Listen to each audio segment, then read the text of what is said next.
Halo anak-anak kelas 3. Bagaimana kabar anak-anak hari ini? Ibu Feby berharap anak-anak selalu dalam keadaan sehat. Hari ini kita akan belajar tentang materi yang baru, yaitu tentang sakramen tobat. Sebelum memulai pelajaran hari ini, Ibu Feby akan selalu mengingatkan anak-anak agar selalu menjaga kesehatan, apalagi saat masa pandemi sekarang. Nah, anak-anakku yang terkasih, hari ini kita akan belajar mengenal sakramen tobat. Sakramen tobat sebagai tanda pengampunan dari Allah.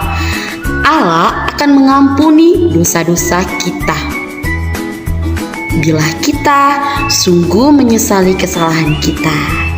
Oke anak-anak, sebelum kita memulai pelajaran kita, mari kita awali dengan doa. Ibu Feby akan meminta teman kita Cantika untuk mengawali pelajaran kita hari ini dengan doa. Ayo anak-anak, kita ambil sikap berdoa yang baik. Hai teman-teman, selamat pagi Ibu Feby, selamat pagi teman-teman. Sebelum belajar kita berdoa dulu ya. Dalam nama Bapa dan Putra dan Roh Kudus, amin. Ya Tuhan, hari ini kami akan belajar tentang dosa, penyesalan, dan tobat. Tunjukkan kepada kami belas kasih-Mu agar kami dapat memahami dan menyadari berbagai kesalahan dan dosa yang pernah kami lakukan. Bantulah kami agar dapat menyesalinya, lalu memohon ampun dari-Mu sehingga dapat memulai hidup baru yang sesuai dengan kehendak-Mu. Amin. Dalam nama Bapa dan Putra dan Roh Kudus. Amin. Nah, terima kasih Cantika sudah membuka pelajaran kita hari ini dengan doa. Berikut anak-anak, Ibu Feby akan menyampaikan hal apa yang perlu anak-anak pelajari hari ini. Yang pertama, anak-anak mampu menjelaskan tentang apa itu dosa dan makna sakramen tobat dalam gereja Katolik. Yang kedua, anak-anak mampu menjelaskan makna dialog dan doa dalam sakramen tobat. Oke anak-anak, mari berikut kita akan bersama-sama mendengarkan sebuah kisah yang menceritakan tentang seorang anak durhaka. Nah, kisah ini anak-anak berasal dari daerah Sumatera. Pasti anak-anak kebanyakan sudah mengetahui apa judul kisah ini.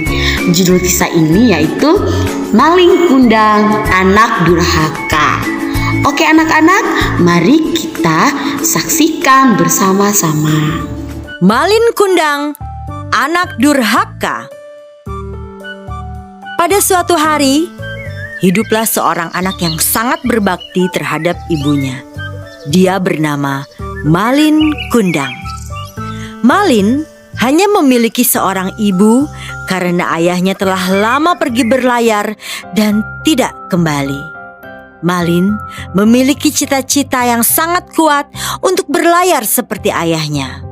Karena Malin sangat ingin memiliki uang yang nantinya bisa diberikan kepada ibunya, sehingga ibunya tidak perlu bekerja bersusah payah untuk menghidupi Malin. Lalu, setelah Malin beranjak dewasa, dia mulai sering pergi ke pelabuhan untuk menjadi kuli angkut setiap kapal-kapal yang singgah. Karena Malin sangat rajin dan tangkas, seorang kapten kapal menawarkan pekerjaan kepada Malin untuk merantau mengarungi samudra luas. Tentu saja, Malin sangat gembira mendengar tawaran itu. Dalam pikirannya, dia akan mengumpulkan uang sedikit demi sedikit untuk membahagiakan ibunya. Malin langsung berlari menuju pulang untuk memberitahu kabar gembira itu. Dengan berat hati, ibu Malin memberikan izin kepada Malin untuk merantau. Ibunya berpesan, "Hati-hatilah nak di tanah rantau." Malin pun menjawab, "Jangan khawatir Bu, aku akan mencari uang yang banyak untuk aku berikan kepada ibu. Malin akan menjadi orang kaya dan ibu tidak perlu susah lagi. Malin pun pergi berpamitan dengan air mata ibunya yang berlinang. Sejak kepergian Malin merantau, ibunya selalu menunggu di pinggir pantai dan berlari menghampiri setiap kapal yang sandar di pelabuhan. Tapi bertahun-tahun lamanya tidak pernah ada kapal datang membawa Malin. Hingga suatu saat, setelah 10 tahun berlalu, ada sebuah kapal yang sangat besar berlabuh. Semua orang datang ingin melihat kapal yang indah itu. Penduduk pesisir pantai berkata bahwa kapal itu adalah milik dari pemuda kaya raya yang sedang membagi-bagikan uang untuk orang miskin di kampung itu. Mendengar hal itu, Ibu Malin yang sudah tua renta itu berjalan tergesa-gesa menuju pelabuhan. Betapa terkejutnya ketika Ibu Malin Kundang melihat sepasang suami istri yang sedang membagi-bagikan uang itu. Ternyata itu adalah anak laki-lakinya, yaitu Malin Kundang. Ibunya sangat yakin karena Malin Kundang memiliki tanda lahir di tangannya. Ibu Malin segera memeluk Malin Kundang sambil menangis dan berkata, "Malin Kundang anakku, akhirnya engkau pulang nak." Tetapi di luar dugaan, istri Malin Kundang itu bertanya, "Siapakah ibu tua yang nampak miskin itu?" Bukankah Malin Kundang pernah berkata pada istrinya, dia hidup sebatang kara karena kedua orang tuanya sudah meninggal? Mendengar pertanyaan dari istrinya, Malin Kundang malu dan berusaha menutupi kebohongannya dengan menghardik dan menyingkirkan pelukan ibunya sampai ibunya terlempar dan terjatuh. Dia berkata, "Siapa kau? Berani-berani mengakui aku sebagai anakmu? Mana mungkin aku mempunyai ibu yang miskin sepertimu." Dengan cepat, Malin meminta kepada anak buah kapal mengusir ibunya sendiri turun dari kapal. Menerima perlakuan yang teramat kasar dari anaknya, Ibu Malin Kundang sangat marah dan sakit hatinya. Dia pun meminta kepada Tuhan dan berdoa, "Ya Tuhan, Engkau Maha Penguasa, dengarlah permintaan hamba-Mu ini. Seandainya dia bukan Malin Kundang anakku, maka berikanlah dia keselamatan, kebahagiaan, dan umur yang panjang. Tapi seandainya dia adalah benar-benar Malin Kundang anakku, maka aku kutuk dia menjadi batu." Seketika langit bergemuruh, awan menjadi hitam, dan turun hujan yang sangat deras. Datanglah badai yang menerjang kapal Malin Kundang. Saat itu tiba-tiba Malin merasa bersalah. Dia teringat akan perlakuannya terhadap ibunya. Tapi maaf, sudah terlambat. Kapal itu tenggelam karena badai yang sangat hebat. Dan konon Malin Kundang berubah menjadi sebuah batu karena berani dan durhaka pada ibunya. Nah anak-anak, itu kisah tentang Malin Kundang. Ayo, siapa yang mau menjadi seperti Malin Kundang? Oh, tentunya kita tidak mau menjadi seperti Malin Kundang. Ya, siapa yang mau ya jadi batu? Tentu tidak ada yang mau. Nah, anak-anak yang terkasih, dari kisah Malin Kundang kita belajar banyak hal. Yang pertama, sebagai seorang anak, kita harus menghormati kedua orang tua kita, khususnya ibu kita yang mengandung, melahirkan, dan membesarkan kita. Orang tua merupakan pengganti Tuhan di dunia ini. Jadi kita harus menghormati orang tua kita. Bagaimana miskinnya atau jeleknya orang tua kita, tetap merekalah yang melahirkan dan mengasuh kita. Menolak orang tua atau berbuat tidak baik terhadap orang tua adalah dosa besar. Berbuat dosa berarti memutuskan hubungan kita dengan Allah, sesama dan juga lingkungan. Seperti yang dilakukan oleh Malin Kundang. Awalnya dia hidup sederhana bersama ibunya, kemudian pergi merantau, dia mendapatkan pekerjaan yang layak, lalu dia menjadi kaya, tetapi dia lupa diri. Bahkan dia menyangkal ibunya yang melahirkan dia. Kira-kira ibunya sakit hati tidak? Tentu ibunya sangat sakit hati. Oleh karena itu ibunya mengutuk Malin Kundang menjadi batu. Nah, karena dosa Malin Kundang ini membawa Malin Kundang di dalam hukuman yang sangat disayangkan, yaitu berubah menjadi batu. Sebenarnya Malin Kundang bisa kemudian minta maaf kepada ibunya, tetapi karena kerakusan dia, ketamakan dia dengan harta duniawi, dia tetap mempertahankan kekayaannya dan menolak ibunya yang telah susah payah membesarkan dia. Apakah itu dosa? Tentu itu adalah dosa. Dan ketika Malin Kundang berbuat dosa dan tidak mau mengakui dosanya itu, dia akan mendapatkan hukuman yang setimpal dengan apa yang dilakukannya. Nah, anak-anak, itu dari kisah Malin Kundang. Yang kedua, kita juga belajar dari kisah Malin Kundang. Setelah kita menjadi kaya atau menjadi memiliki segalanya, kita jangan lupa diri. Kita harus tetap menghargai dan menghormati orang yang telah mendukung kita hingga kita sukses. Nah, anak-anak, setelah kita belajar dari kisah Malin Kundang, berikut Ibu Feby akan mengajak anak-anak, kita akan bersama-sama menyaksikan sebuah kisah. Kisah ini dari Injil Yohanes yang mengisahkan tentang bagaimana Yesus yang mau mengampuni seorang perempuan yang berdosa.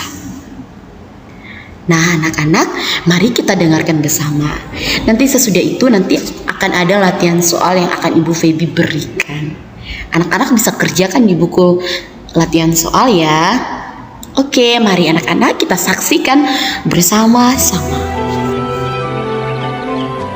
Yesus kembali ke Bukit Zaitun. Tetapi keesokan harinya, pagi-pagi benar, ia sudah berada lagi di Bait Allah. Orang banyak segera berkumpul, lalu ia duduk serta berkata-kata kepada mereka. Sementara ia berbicara, ahli-ahli Taurat dan orang-orang Farisi membawa seorang wanita yang kedapatan sedang berzina dan menempatkannya di hadapan orang banyak. "Guru," kata mereka kepada Yesus, perempuan ini tertangkap tengah berzina. Taurat Musa mengatakan bahwa ia harus dibunuh. Bagaimana pendapat guru? mereka sedang menjebak dia supaya mengucapkan sesuatu yang dapat digunakan oleh mereka untuk menyalahkannya. Tetapi Yesus membungkuk dan menulis di tanah dengan jarinya. Mereka terus-menerus meminta jawaban. Sebab itu, ia berdiri dan berkata, "Baiklah, lempari dia dengan batu sampai mati. Tetapi, hendaknya orang yang tidak pernah berdosa melempar paling dahulu." Kemudian ia membungkuk dan menulis lagi di tanah.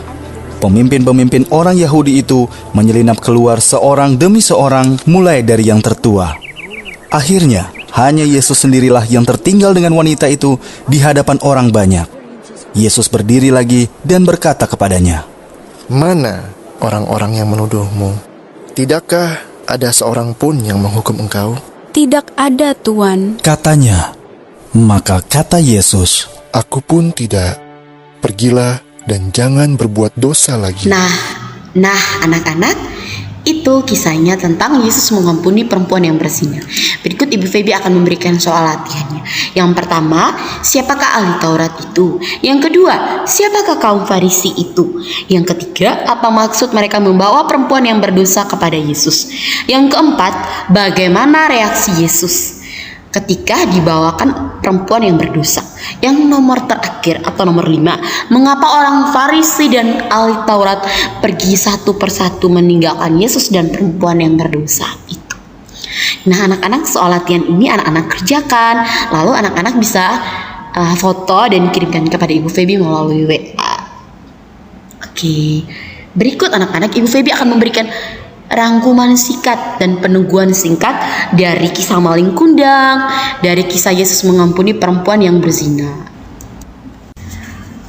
Anak-anak, Tuhan sangat senang dan akan mengampuni atau menerima kita kembali jika kita menyadari kesalahan kita dan bertobat untuk kembali kepada Tuhan. Sebesar apapun dosa kita dan sesering apapun kita melakukan kesalahan, hati Tuhan selalu terbuka untuk kita. Asalkan kita sungguh-sungguh bertobat dan mau kembali ke jalan yang benar. Bertobat berarti kembali kepada Tuhan, sesama, dan lingkungan. Seperti dalam kisah perempuan yang berdosa, Yesus tidak menghukum orang yang berdosa, melainkan mengampuni dosanya dengan mengatakan, "Aku pun tidak menghukum engkau, pergilah dan jangan berbuat dosa lagi mulai dari sekarang." Anak-anak, sakramen tobat biasa disebut juga dengan sakramen pengampunan dosa. Nah, sakramen tobat atau sakramen pengampunan dosa adalah tanda bahwa Allah Bapa hadir untuk menerima kembali anaknya yang berdosa dan telah meninggalkannya. Dosa yang diampuni adalah kesalahan yang sengaja kita lakukan untuk kesenangan atau kepentingan diri sendiri, sehingga merusak hubungan dengan orang lain, termaksud hubungan kita dengan Allah. Nah, siapa-siapa yang atau bagaimana jika ingin menerima sakramen tobat? Anak-anak yang terkasih, orang yang mau menerima sakramen tobat atau sakramen pengampunan dosa harus: 1. Menyadari dan mengakui dosa-dosanya. 2. Menyesali dosa-dosanya. 3. Berniat untuk tidak berbuat dosa lagi. 4. Mohon pengampunan dengan tulus hati. Yang kelima, bersedia hidup dengan cara yang baru. Nah, anak-anak yang terkasih, itulah kelima syarat orang yang harus menerima sakramen tobat. Bukan dia asal, iya saya mau bertobat, tetapi dia tidak ikhlas. Orang yang mau menerima sakramen tobat harus bersungguh-sungguh melaksanakan kelima syarat itu. Nah, anak-anak pasti bertanya, "Bu Feby, kapan ya kami menerima sakramen tobat?"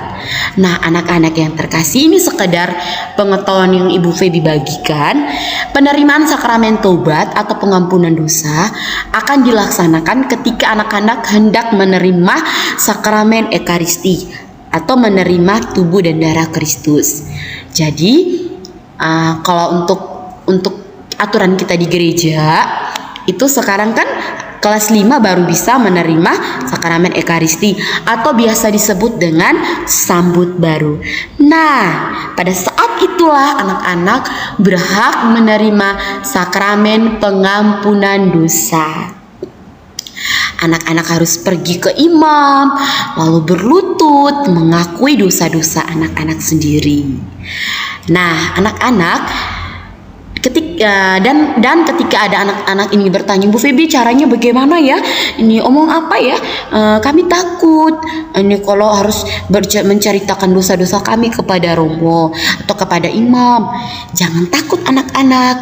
Ketika anak-anak mengakui dosa di depan imam, nah saat itulah Tuhan Yesus hadir dalam diri imam atau romo. Jadi anak-anak seperti mengakui dosa anak-anak di hadapan Tuhan Yesus. Jadi anak-anak jangan takut bila hendak menerima sakramen tobat atau sakramen pengampunan dosa. Nah, untuk tata caranya itu anak-anak bisa lihat di buku Pendidikan Agama Katolik dan Budi Pekerti kelas 3. Bisa buku yang edisi revisi dan buku yang lama. Di situ ada di pelajaran 12 sakramen tentang sakramen tobat. Ibu Feby tidak tampilkan di layar video pembelajaran Ibu Feby hari ini karena ada di buku cetak anak-anak masing-masing. Oke anak-anak, itu penjelasan Ibu Feby berkaitan dengan sakramen tobat hari ini. Untuk berikutnya Ibu Feby akan memberikan anak-anak tugas. Nah, tugas ini anak-anak kerjakan lalu bisa kirimkan kepada Ibu Feby. Nah, ini tugas rumahnya anak-anak. Anak-anak semuanya diminta untuk menghafalkan doa tobat yang ada di buku harian Katolik. Lalu, buatlah doa itu dalam bentuk video dan kirimkan kepada Ibu Feby melalui WA atau email. Nah, anak-anak, contoh doa tobat itu akan dibawakan oleh teman kita Celomita. Celomita akan membawakan doa tobat sebagai ganti pada saat doa penutup nanti. Jadi anak-anak bisa perhatikan dan dengarkan dengan baik-baik. Ingat, doa tobat dan saya mengaku itu berbeda ya sayang. Doa tobat itu adalah rumusan di mana yang tertera di dalam buku doa harian Katolik. Jangan lupa ya untuk mengumpulkan tugas-tugasnya kepada Ibu Feby. Anak-anak bisa mengumpulkan kepada Ibu Feby melalui WA atau email.